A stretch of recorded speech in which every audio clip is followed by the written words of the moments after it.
Deuteronômio, capítulo 30, versículo 19. Amém? Os céus e a terra tomo hoje por testemunha contra ti, que te propus a vida e a morte, a bênção e a maldição. Escolhe, pois, a vida, para que vivas tu e a sua descendência, amando o Senhor teu Deus, dando ouvido à sua voz e apegando-se a Ele, pois disso depende a sua vida e a tua longevidade, para que habite na terra que o Senhor, sob juramento, prometeu dar aos teus pais, Abraão, Isaque e Jacó. Feche seus olhos. Pai amado, Pai querido, nós já sentimos o Teu Espírito Santo nos louvores, nas orações, no momento de oferta.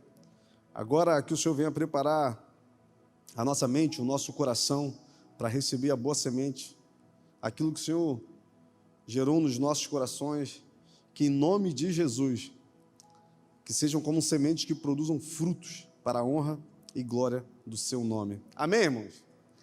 Hoje nós vamos falar sobre uma coisa que nós fazemos todos os dias. Só que muitas vezes nós não percebemos a importância que essas decisões têm na nossa história. Provavelmente hoje, alguns de nós estão vivendo consequências de escolhas que fizeram há algum tempo atrás. Escolhas conscientes, outras inconscientes. Mas, se nós percebermos e se nós olharmos para a nossa vida, as escolhas que fazemos hoje têm o poder de tornar o nosso futuro ou mais tranquilo ou mais turbulento.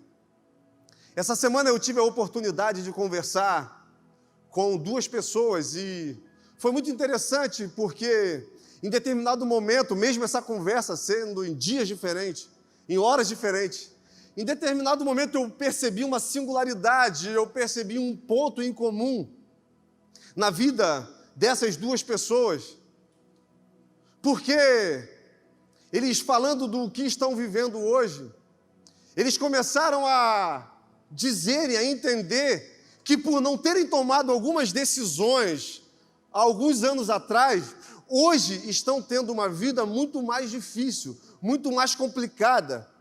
E por ter essa vida complicada hoje, não estão conseguindo ter uma visão clara do futuro. Não estão conseguindo agora estabelecer caminhos, estabelecerem metas, para que eles vivam tudo aquilo que Deus quer que eles vivam, mas também para eles viverem uma satisfação pessoal. Porque, irmãos, se nós percebermos, nós não somos aquilo que nós conhecemos. Nós não somos aquilo que nós pensamos. Muitas vezes nós não somos aquilo que nós falamos. O que na verdade nós somos vai ser determinado pelas escolhas que nós fazemos. Por quê? Essas escolhas vão reverberar em atitudes que vão revelar o nosso caráter, que vão revelar quem nós somos, que vão revelar o quanto de Deus nós temos. E isso é muito importante porque para nós fazermos algumas escolhas para a nossa vida, para nós fazermos algumas escolhas para a nossa família, nós temos que colocar algumas coisas em pauta, nós temos que parar e observar algumas situações. Por quê? Porque a nossa vida ela não está sendo montada ao acaso. Se nós somos discípulos de Jesus, se nós temos o propósito de estabelecer o seu reino aqui na terra, nós temos que manifestar esse reino também pelos caminhos que nós escolhemos. Nós temos que ser totalmente intencionais naquilo que nós fazemos, naquilo que nós dizemos e também naquilo que nós escolhemos. Só que nós nem nos damos conta da importância que as pequenas escolhas fazem nas nossas vidas. E quando nós estamos de frente de grandes escolhas, a gente acaba de uma forma distraída, a gente acaba de uma forma irresponsável, a gente acaba de uma forma até displicente, fazendo essas escolhas sem pensar no que isso vai ocasionar na nossa vida, na vida dos nossos filhos, na vida dos nossos netos, na vida da nossa família. Por quê? Escolha determina destino. Escolhas determinam futuro. Se você está planejando uma viagem com a sua esposa, com a sua família, a primeira coisa que você faz é sentar e determinar um lugar. Olha, eu quero ir para o resort. Lá em Angra dos Reis. Você já vê o destino. Você escolhe para onde você vai. Só que, para você chegar em Angra dos Reis, você tem que pegar caminhos específicos. Por quê? Porque não adianta você ir na direção contrária, porque não vai chegar onde você determinou que seria o seu objetivo. E na vida com Deus é a mesma coisa. No nosso relacionamento com o nosso Pai é a mesma coisa. Muitas vezes nós queremos viver aquilo que Deus tem para nós. Muitas vezes nós queremos nos apropriar das promessas que já foram liberadas, mas as nossas escolhas não colaboram com aquilo que Deus quer fazer através da minha e da sua vida. E eu falei com esses jovens, o dom Deus já deu. A vontade de usar, Deus tem, porque Ele diz que muitos são chamados. Só que Deus já fez a parte dele. E você? O que você tem feito para que as promessas de Deus sejam estabelecidas na sua vida e a partir daí você realmente viva em todas as áreas a vontade que é boa, que é perfeita e que é agradável?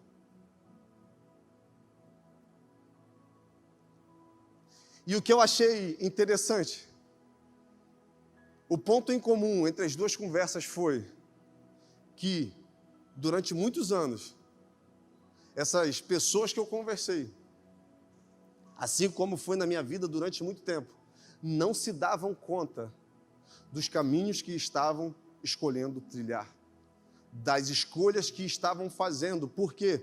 Porque em determinado momento ficou automático.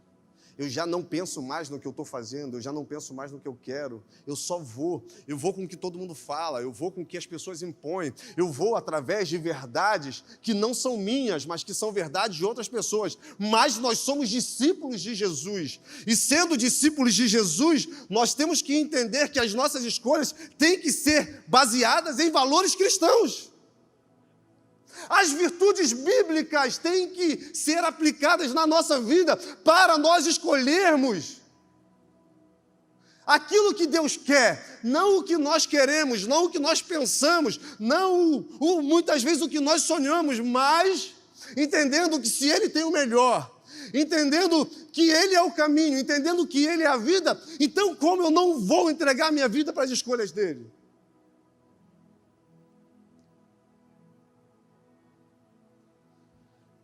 É isso que Moisés está tentando mostrar para esse povo. Um povo que era escravo.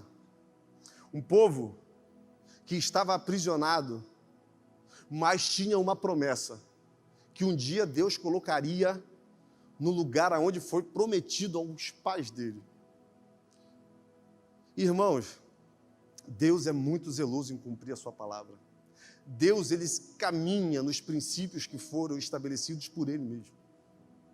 E é interessante porque, quando eu me relaciono com essa palavra, quando eu entendo aquilo que Deus quer, aquilo que Deus espera, isso não vai ser suficiente se eu não aplicar esses conceitos na minha vida, porque não é simplesmente você saber o que Deus quer de você, é também você mergulhar naquilo que Ele espera que você faça.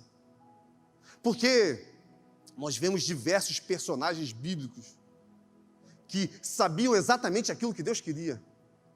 Eu poderia citar Sansão, que quando nasce, a mulher de Manoá já sabia, porque o anjo já tinha dito, olha, ele vai ser o libertador do povo de Israel. Ele vai ser fariseu de nascença, ele não vai poder beber bebida forte, ele não vai poder tocar em nada impuro. Ele não vai poder raspar a sua cabeça. Eu imagino Sansão crescendo, ouvindo tudo aquilo que Deus já tinha prometido. Tudo aquilo que Deus já tinha liberado. Por quê? Porque a mulher de Manoá era estéril. Então, o nascimento dele já foi algo sobrenatural. Só que em determinado momento, ele pôde fazer escolhas. E quando ele começou a escolher, a gente percebe que começa a dar ruim. Você percebe que não é o suficiente você apenas saber aquilo que Deus quer de você?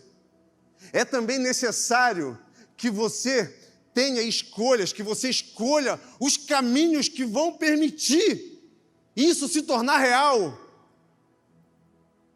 Eu poderia falar Jeremias, que logo lá, no início do seu capítulo, Deus vira para ele e diz: olha, eu te escolhi antes do ventre materno e te constituí profeta sobre as nações. E o seu ministério vai ser quebrar, arruinar, destruir, plantar e edificar. E a gente vê Jeremias cumprindo à risca tudo aquilo que Deus prometeu, com dificuldades, com dor, a ponto de, em determinado momento, ele amaldiçoar até o ventre da sua mãe. Quem dera Deus tivesse feito do ventre materno meu túmulo. Por que ele me trouxe aqui para passar tamanha vergonha, tamanha humilhação? Porque tudo que ele falava, o povo não dava ouvido, mas ele sabia por quem ele estava falando. E nada seria capaz de tirar aquele homem do propósito, nem ele mesmo, porque em determinado momento, quando ele toma uma grande surra dos filhos de Passur, que ele decide realmente largar tudo, não quero mais, ele vira e diz: mas existe um fogo, existe algo queimando aqui dentro de mim que não me dá descanso. São nos momentos aonde nós chegamos ao extremo, nos momentos aonde nós achamos realmente que não tem mais jeito, que no caminho do Senhor as impossibilidades vêm. São nesses momentos que os grandes milagres acontecem na nossa vida. São nesses momentos que nós temos uma experiência sobrenatural com o Espírito Santo. São nesses momentos que as nossas fronteiras são alargadas. São nesses momentos que nós vamos mais profundos. São nesses momentos que nós começamos a descobrir o tamanho do nosso Deus. Mas, quando estamos em situações assim, nós logo pedimos para Deus nos tirar. Nós logo queremos fugir. É muito difícil ser quebrado. É muito difícil ser moldado. É muito difícil a gente se entregar de uma forma tão profunda, aonde o caráter de Deus seja impresso em nós, e o deserto, as adversidades e são os locais perfeitos para que Deus imprima o seu caráter em nós e também se revele a nós.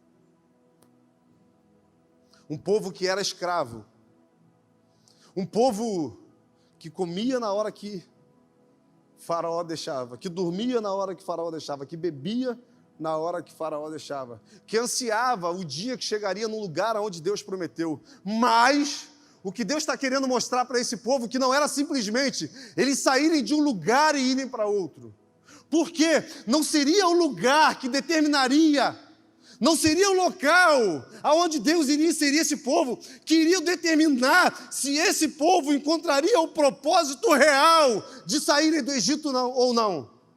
O que determinaria seria se eles entendessem que, além do local, além de um lugar onde emana leite e mel, além do lugar das promessas, o que era necessário seria entender que era possível ser governado por Deus. O que Deus queria era governar o povo. O que Deus queria é que esse povo escolhesse ficar do lado dele mesmo diante de adversidades. Lá em Deuteronômio 7, Deus fala com esse povo algo que eu acho muito interessante. Hoje eu coloco diante de vocês a bênção e a maldição. Escolham as bênçãos. Quando eu colocar vocês na terra que eu prometi a seus pais, não deem os seus filhos em casamento. Não tenha piedade dos povos estranhos. Não deem cultos a outro Deus que não seja eu. Quebre os altares, derrubem os templos. Assim, vocês serão abençoados, você e sua família, de geração em geração. Mais uma vez o povo tinha que escolher, mais uma vez o povo tinha que basear a sua vida em caminhos apontados pelo nosso Deus. E eu quero humildemente te fazer essa pergunta nessa noite. As suas escolhas estão sendo baseadas em quê? Em todas as áreas da sua vida. O que você está baseando a sua escolha? E existem alguns princípios que eu quero conversar com você sobre como nós devemos escolher. E o primeiro é justiça. Salmos 11, 7. O Senhor é justo e ama a justiça. Os retos verão a sua face. A primeira coisa que nós devemos basear as nossas decisões é na justiça. Deus é justo. E se nós somos reflexos de um Deus que é invisível, nós devemos também aplicar a justiça nas nossas escolhas. Nós temos que aprender a discernir o que é certo e o que é errado. Nós devemos aprender a criar conceitos sobre aquilo que nós estamos pleiteando, para que injustiças não aconteçam e nós sejamos coniventes com situações que quebrem princípios estabelecidos pela palavra do Senhor. Mesmo que a gente não entenda. Por quê? Porque na maioria das vezes que nós tomamos decisões, nós tomamos uma decisão por questões pessoais. Eu escolho isso aqui porque vai me beneficiar. Eu escolho isso aqui porque eu tenho mais afeição por essa situação aqui. Nós temos muita dificuldade em fazer escolhas, aplicando a palavra, a Bíblia, nessas escolhas. E por não fazermos isso, muitas vezes nos encontramos em situações que nós não sabemos o que fazer. Sabe por quê? Tudo aquilo que nós plantarmos, nós vamos colher.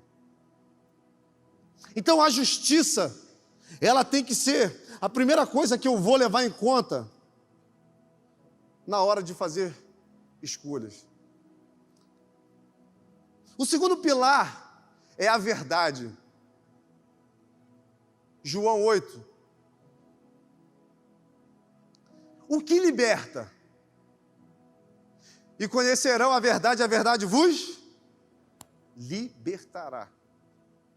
Quando nós nos relacionamos com a verdade, e eu quero pegar uma frase do pastor Fernando, que eu achei incrível na sua ministração no domingo retrasado: a verdade nos desnuda.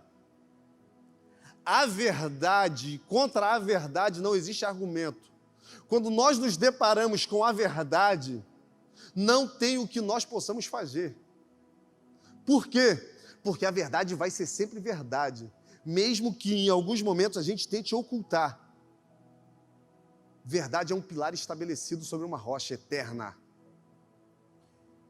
Então, as nossas escolhas têm também que ser baseadas na verdade. Só que é um outro princípio que muitas vezes nós não nos atentamos. Nós preferimos ouvir mentiras disfarçadas que amaciam o nosso ego, do que olhar a verdade, e por mais que isso muitas vezes nos doa, por mais que isso muitas vezes vai nos colocar em um lugar aonde nós vamos sofrer, aonde nós vamos padecer, uma hora a verdade, ela vai se manifestar. E quando ela se manifestar, não vai ter argumento, não vai ter o que nós possamos fazer. Por quê? Porque a verdade, uma vez estabelecida, ela é inabalável. Só que, muitas vezes, nós preferimos ouvir mentiras. Muitas vezes, nós permitimos que muitas coisas ao nosso redor nos manipulem.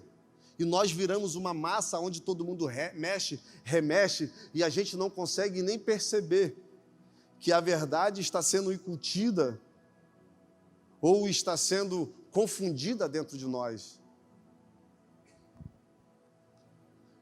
Eu tenho que buscar a justiça, eu tenho que aplicar a verdade. E eu vou para o terceiro pilar, que é a obediência. Um versículo que eu amo, João 14. Se vocês me amam, vocês vão obedecer os meus mandamentos. Simples assim. Você quer saber se você ama Deus? É só ver se você obedece aquilo que ele fala aqui nesse livro. Você quer saber se realmente você ama Deus?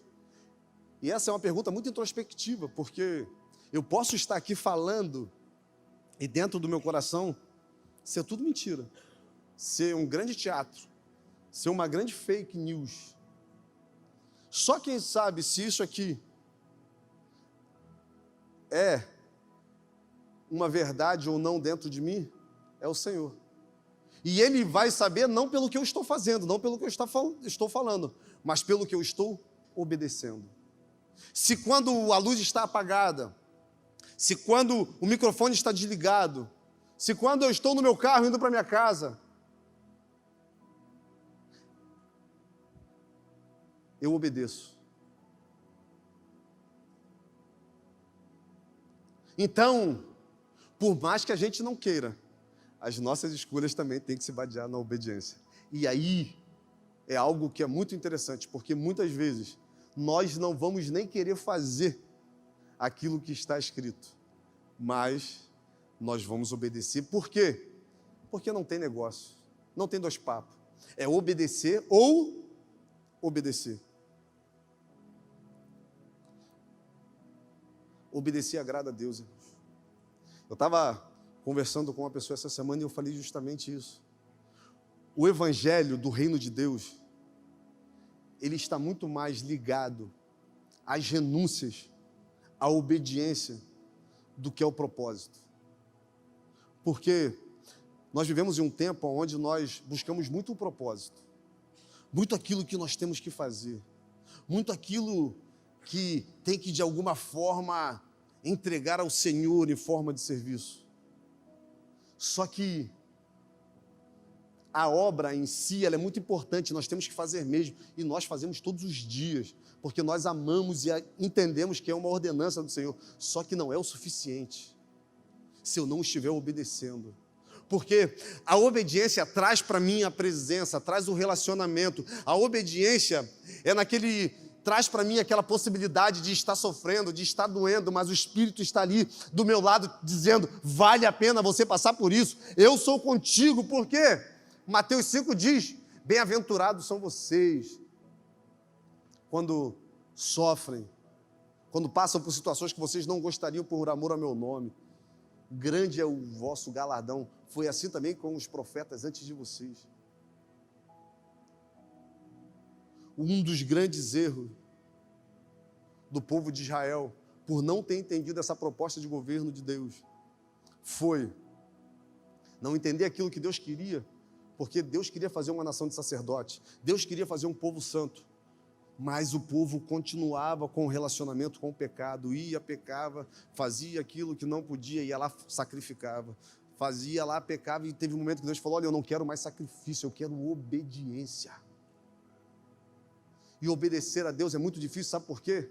Porque muitas vezes vai contra as nossas vontades, e obrigatoriamente, para obedecer a Deus, nós vamos ter que pensar coletivamente, não é o que é bom para mim, é o que é bom para a igreja, é o que é bom para todos. O quarto princípio, honestidade e lealdade. Oséias 12, portanto, volte para Deus e pratique lealdade, honestidade, confie em Deus. Ser leal é uma qualidade um pouco rara nesses tempos. Nós revelamos a nossa lealdade na maneira que nós vamos lidar com outras pessoas quando elas não estão perto da gente. Na maneira que nós vamos honrar, o que nós vamos falar dessas pessoas quando elas não estiverem perto de nós. E o quinto pilar é a gratidão. O quinto pilar das nossas escolhas tem que ser baseado na gratidão. Por quê? Porque eu só faço pelas pessoas, eu só faço as minhas escolhas em direção ao outro, se eu entender que um dia alguém fez também por mim. E, irmão, você pode achar que alguém terreno não fez por você, mas o que Jesus fez por você já é o suficiente para você aplicar os seus princípios na sua vida. O ritmo e os limites da nossa vida vão ser determinados pelas escolhas que nós fazemos. E era isso que Moisés estava tentando explicar para esse povo. Sabe por quê? Porque já estava acontecendo uma transição entre Moisés e Josué. Ele já estava passando a liderança. E ele sabia que o povo estava indo em uma direção de uma terra. E provavelmente, naquele lugar eles seriam tentados. Eles seriam experimentados. Então, eles tinham que entender tudo aquilo que Deus já tinha feito por eles, e também eles tinham que entender tudo aquilo que eles iriam usufruir se eles fossem fiéis ao Senhor. Porque não é simplesmente Deus nos libertar, não é simplesmente a graça se manifestar para nós, nos tirar da vida que nós vivemos e nos colocar no lugar santo, no lugar aonde a presença de Deus é manifesta nas nossas vidas. Não é só sobre isso, é também sobre permanecer nesse lugar, é sobre escolher, em meio às muitas possibilidades, agradar o Senhor.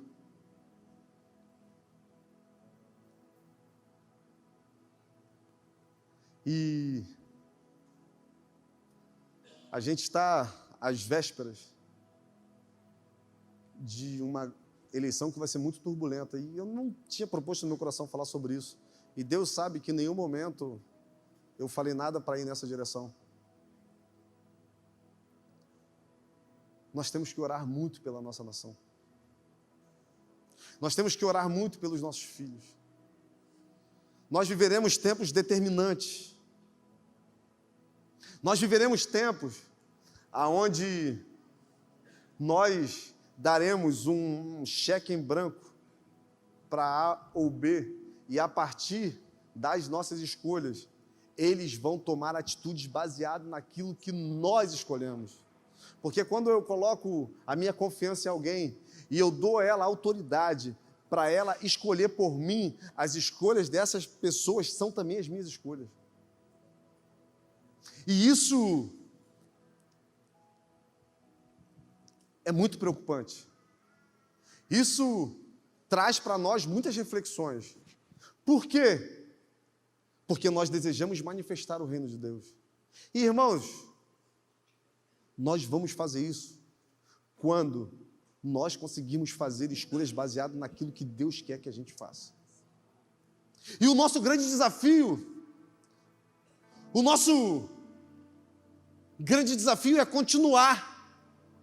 é continuar entendendo que a vontade de Deus é soberana, mas Ele coloca também nas nossas mãos o direito de escolher. Por quê? Você já parou para pensar, olhando a configuração do Jardim do Éden, olhando Deus conversando com Adão e Eva e dizendo, olha, não coma daquela fruta. Às vezes a gente tem um olhar um pouco distante do que está acontecendo, mas quando a gente olha com profundidade e clareza, a gente vai perceber que Deus já sabia tudo aquilo que iria acontecer. Nós temos um Deus soberano. Ele sabia que a guerra que tinha sido iniciada no céu, naquele momento se daria ali no jardim. Na palavra vai dizer que Satanás Lúcifer desejou ser igual a Deus, desejou tomar o lugar de Deus. Naquele momento que a serpente sugestiona Eva, ele tenta aplicar aquilo que está no seu coração, no coração dela, ser igual a Deus. Então, a guerra que tinha se iniciado nos céus agora está ali no jardim. Infelizmente, Eva sucumbe. E essa guerra ela continua acontecendo até hoje. Só que agora essa guerra está acontecendo pelo trono da nossa vida. É pelo governo da nossa vida. Nós somos pecadores. Todos pecaram e destituídos foram da glória de Deus. Quando Adão e Eva pecam, todos nós pecamos. Só que quando Jesus morre, quando Jesus se entrega, aquela dívida de morte, aquela dívida de escravidão que nos mantinha aprisionados, agora é rasgado. E agora nós somos livres. Mas livres para quê? Para que nós somos livres? Por que você é livre? Para fazer a vontade daquele que te libertou. Porque se nós fomos comprados, nós somos de alguém. Existe uma liberdade agora porque nós podemos escolher fazer ou não fazer. Antes não podíamos. Nós éramos totalmente depravados. Antes, nós não poderíamos alcançar esse lugar em Deus de liberdade, de aproximação. Mas através do seu Espírito Santo, agora nós podemos ter acesso a Ele.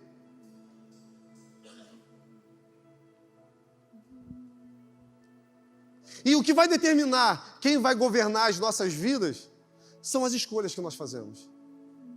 O que vai determinar aquilo que nós vamos viver em Deus são as escolhas que nós fazemos hoje.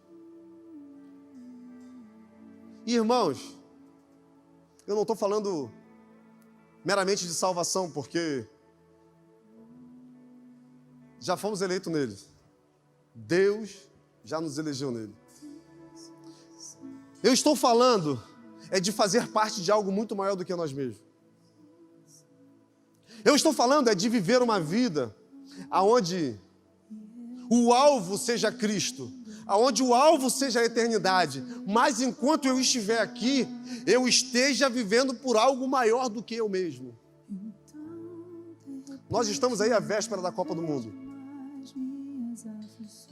26, se eu não me engano, jogadores serão convocados. Uma delegação vai para lá.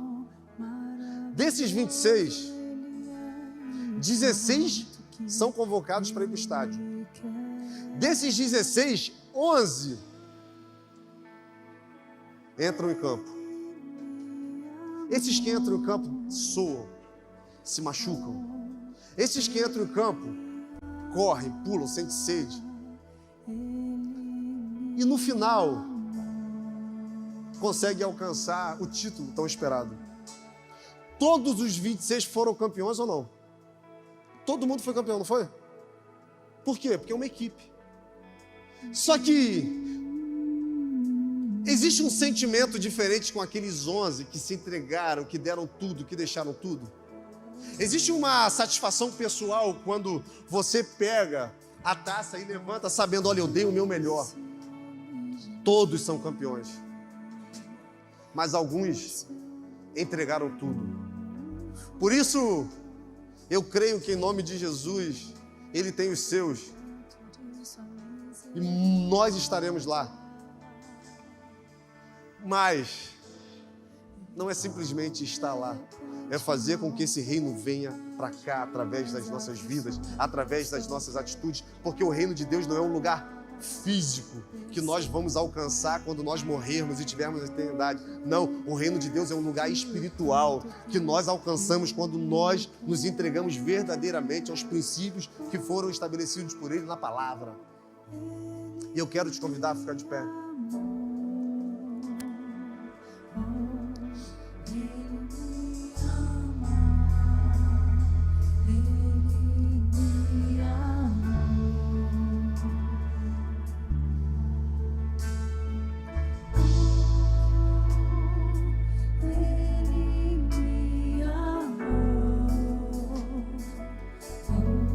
Deus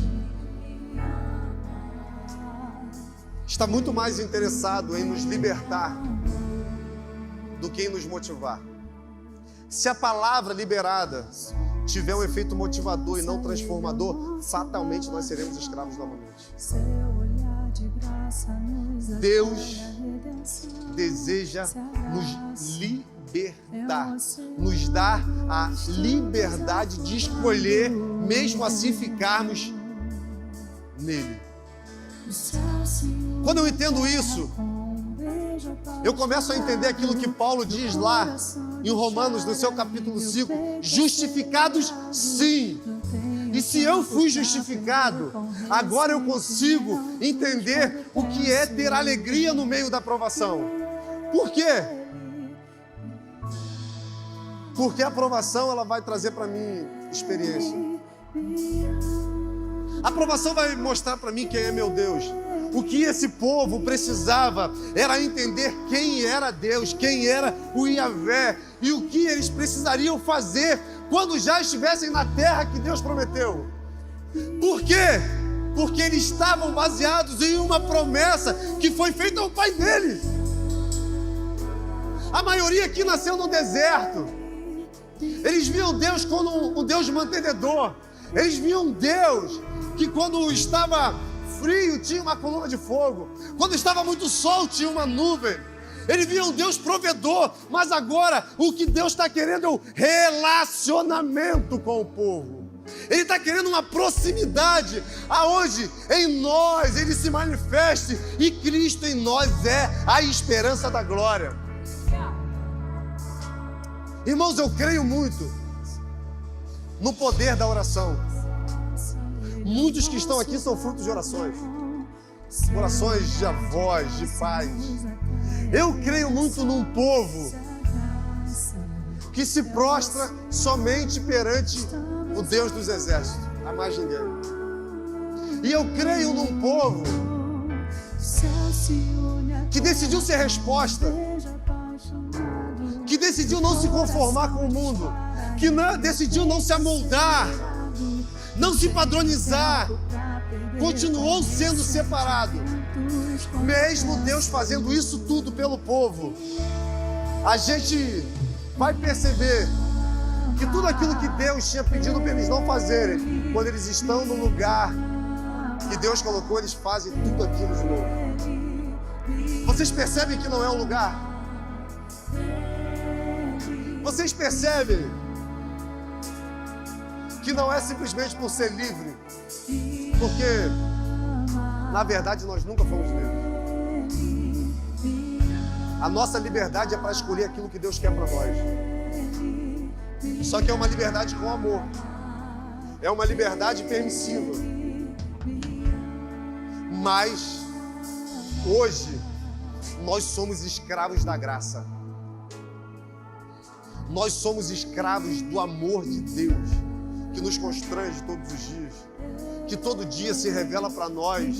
E quando nós olhamos para tudo aquilo que Ele faz e nos colocamos numa situação de imerecedor, quando nós entendemos que nada que possamos fazer vai ser suficiente para mostrar a gratidão pelo que Ele já fez, nós resolvemos entregar tudo.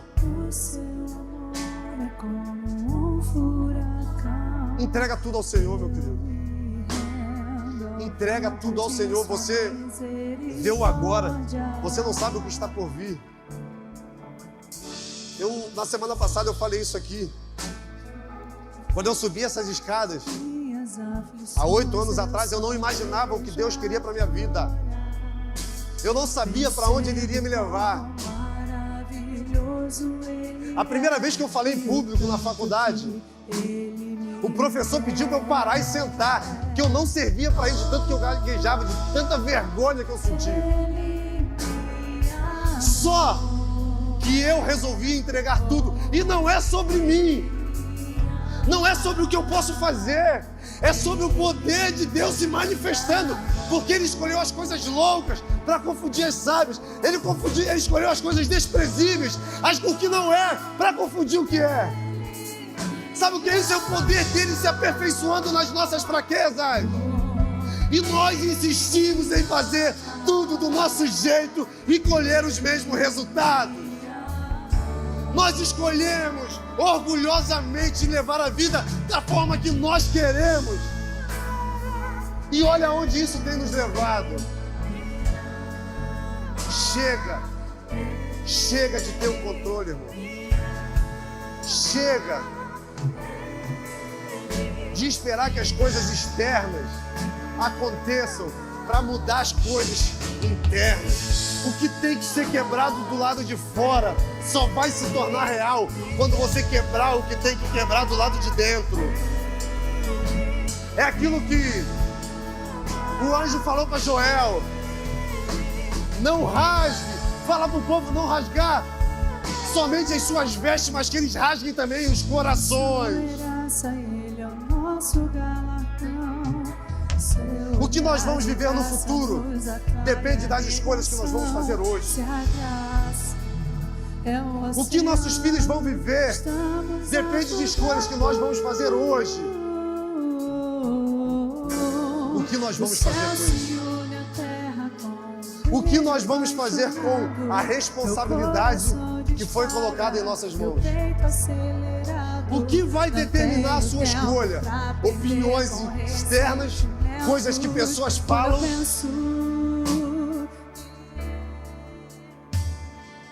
ou essa palavra aqui? O que está governando a sua vida?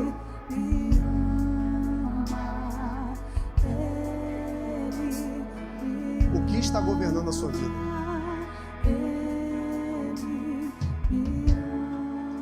Essa é uma pergunta que eu gostaria que você agora com seus olhos fechados se fizesse. O que está governando a minha vida?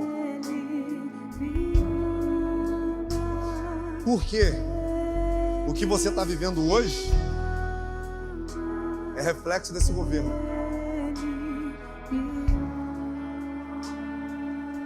É a palavra? São as verdades?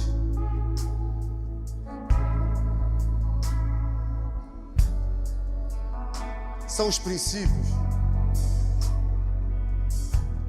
O que você quer para o seu futuro? É apenas chegar em um lugar?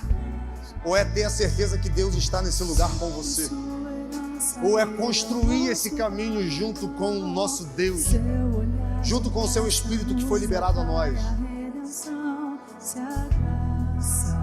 Eu não creio no acaso. Eu creio na vontade soberana de Deus. Eu creio na perseverança daqueles que entenderam que poderiam ir para qualquer lugar, mas já estão enraizados na graça. Pai amado, Pai querido, aqui estamos, Deus, com os nossos olhos fechados, no momento introspectivo. Nós queremos declarar em nome de Jesus o governo dos céus nas nossas vidas. Nós queremos, em nome de Jesus, declarar que a nossa vida não vai ser vivida mais de uma forma displicente, porque o que vai nos guiar a partir de agora é o Senhor Jesus, porque Ele é o caminho, Ele é a verdade e Ele é a vida.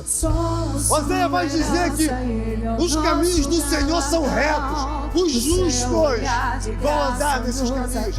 E é isso que nós queremos, Pai, é andar nos seus caminhos, é fazer escolhas que permitam o seu reino ser manifesto através de nós. Pai, em nome de Jesus, nós queremos entregar o governo da nossa história ao Senhor.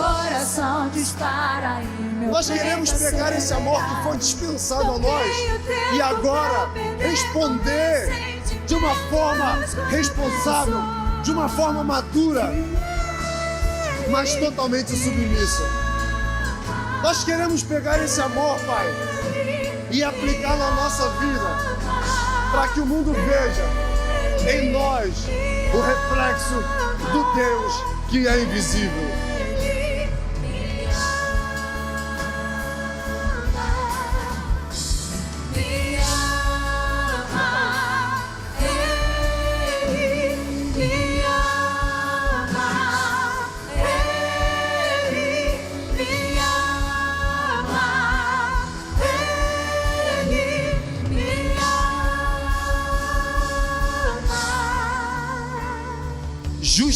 modo, pois, mediante a fé, temos paz com Deus por meio do nosso Senhor Jesus Cristo, pelo qual obtivemos também acesso pela fé a esta graça no qual estamos firmes e nos glorificamos na esperança da glória de Deus.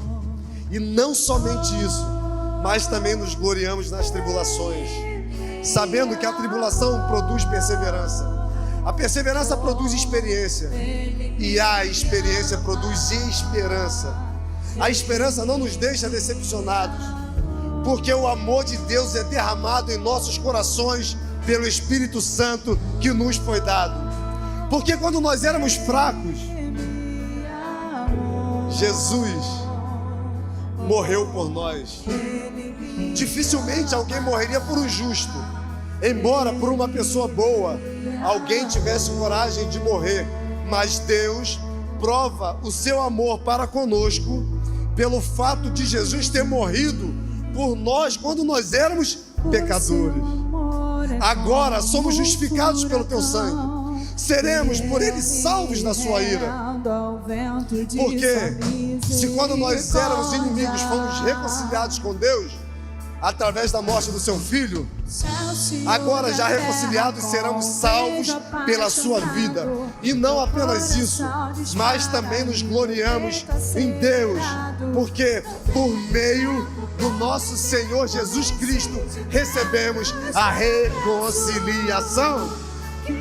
Agora nenhuma acusação há para aqueles que estão em Cristo Jesus e que andam segundo o seu caminho. Uou!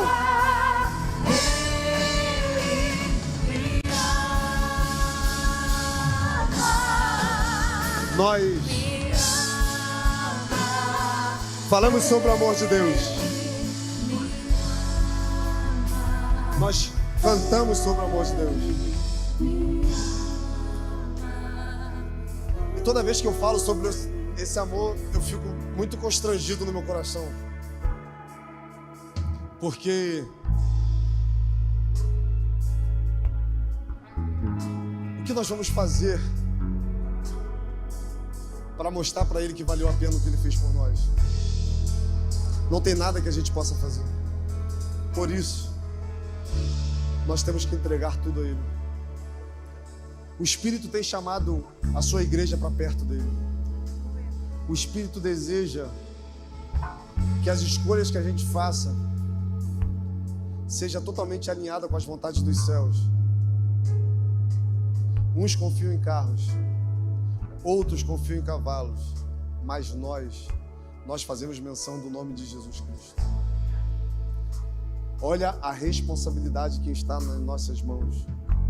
Manifestar esse reino através daquilo que nós escolhemos.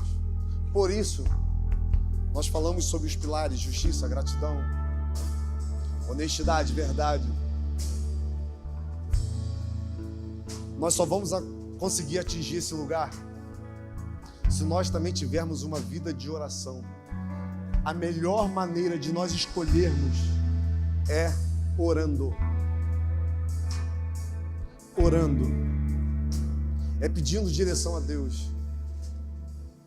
Se nós somos a sal da terra, se nós somos a luz do mundo, como Jesus diz lá em Mateus 5, e irmãos, naquela época, o sal era muito importante.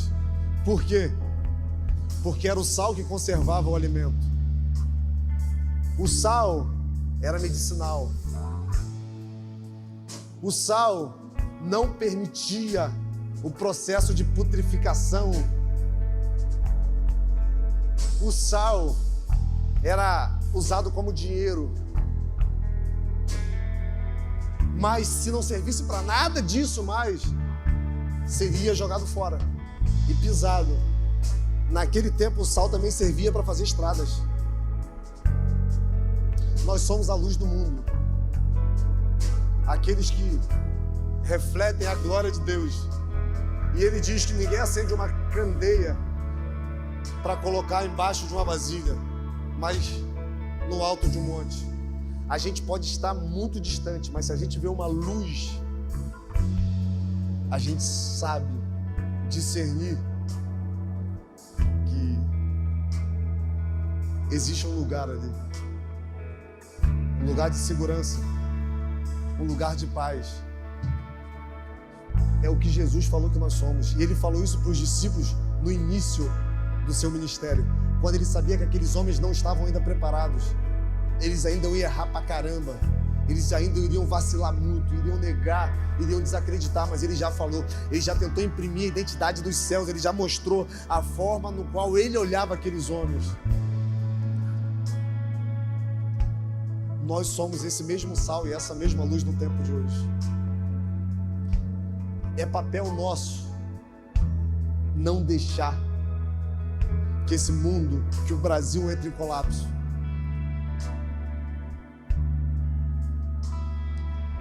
Logo sua família. Logo sua família.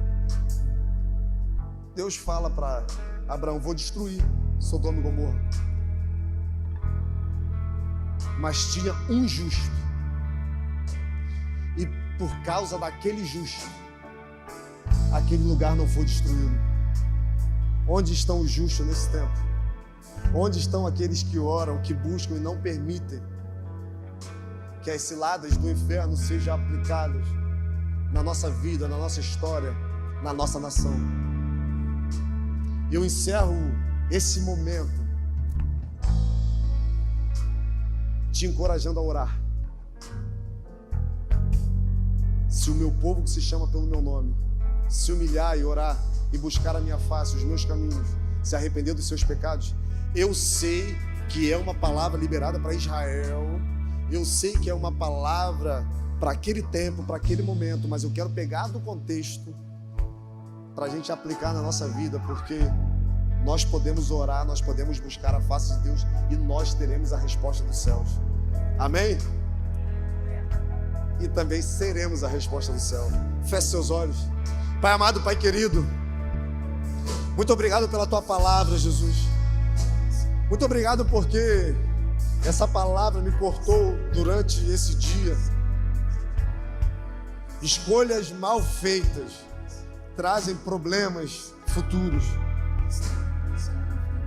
mas escolhas feitas no Senhor nos leva para um caminho aonde as Tuas verdades e os Seus princípios são aplicados através de nós.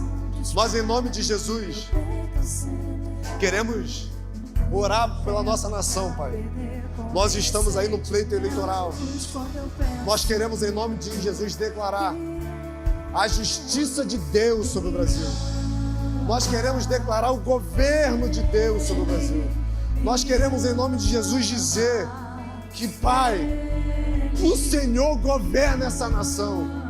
Durante anos nós ouvimos falar de pessoas em diversos países que do Brasil nasceria um avivamento que impactaria a humanidade. Nós ouvimos pessoas declarando sobre essa nação verdades dos céus e colocando o Brasil no lugar não de submissão, mas no local de governo de Deus, aonde toda a nação, aonde toda a terra seria atingida pelo que o Senhor liberaria para o Brasil. E nós, como igreja, nessa noite, nos levantamos como arautos dos céus para dizer que a nossa nação não pertence a ninguém que não seja Jesus Cristo. Nós, em nome de Jesus, não aceitaremos nada que não venha do Senhor para o Brasil. Por isso, Pai, ilumine as nossas mentes, ilumine os nossos corações, para que nós tenhamos a consciência que o Teu reino virá através de nós, Teus filhos, Teus escolhidos. E em nome de Jesus nós vamos declarar que o Brasil não vai viver nada que não seja dos céus. A Bíblia A verdade vai reger a nossa nação. Nós declaramos e profetizamos em nome de Jesus Cristo, o nosso Salvador, o Messias esperado da nossa alma. Uou!